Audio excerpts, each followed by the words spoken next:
My school thought they were geniuses when they made the Wi-Fi password impossible to crack.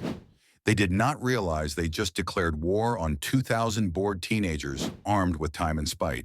It started with Principal Morrison announcing a crackdown.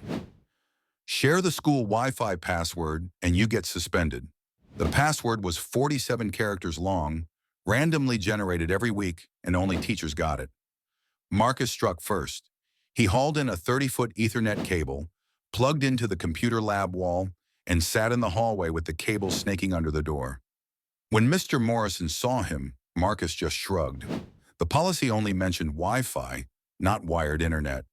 The principal called it a tripping hazard, so Marcus placed tiny yellow wet floor signs every 3 feet along the cable. Policy updated, no Ethernet cables over 6 feet. Marcus answered with 6 separate 6-foot cables and 5 friends.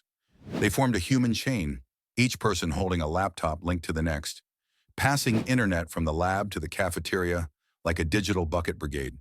Mr. Morrison said it was ridiculous. Marcus said it was compliance. New rule, no daisy chaining connections. That is when Jennifer jumped in. She noticed the smart TV in the library was connected to Wi-Fi. She screen mirrored her phone to the TV, then used the TV's browser to create a hotspot that broadcast to her laptop. Mr. Morrison confronted her, but she calmly replied she was using the TV's connection, not the student Wi-Fi, and the TV could not be suspended. The principal banned using school devices as intermediaries. Alex took a different angle.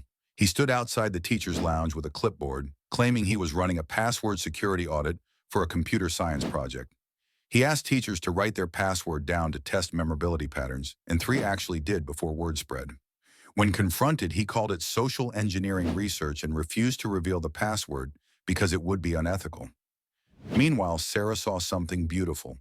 The attendance system auto-connected to Wi-Fi when teachers logged in, briefly displaying the password during setup. She volunteered as an office aide, memorized it, and launched a service. Bring her your device, she would connect it, then change your MAC address so it looked like a printer. By week 3, half the school appeared on the network as HP LaserJet. When Mr. Morrison asked why there were 400 printers, IT replied they were creative students. Around this point, I want to hear from you. If your school locked down Wi-Fi with a massive password and weekly changes, what clever workaround would you try first? And where do you draw the line between creativity and breaking the rules? Drop your best story or idea in the comments, and let's see whose solution would actually work. Back to the arms race. Ryan discovered the password was posted in the teacher's bathroom, assuming students would never see it.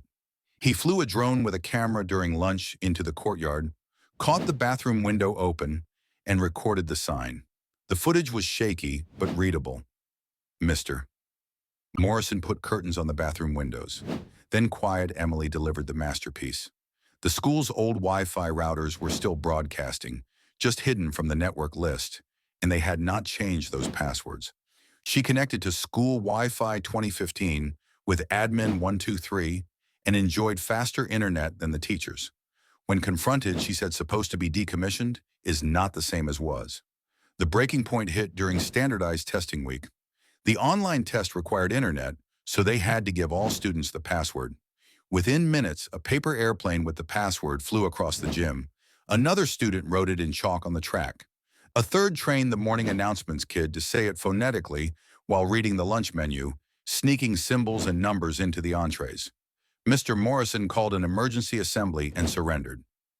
Fine, you win. The school went back to open Wi-Fi with content filters.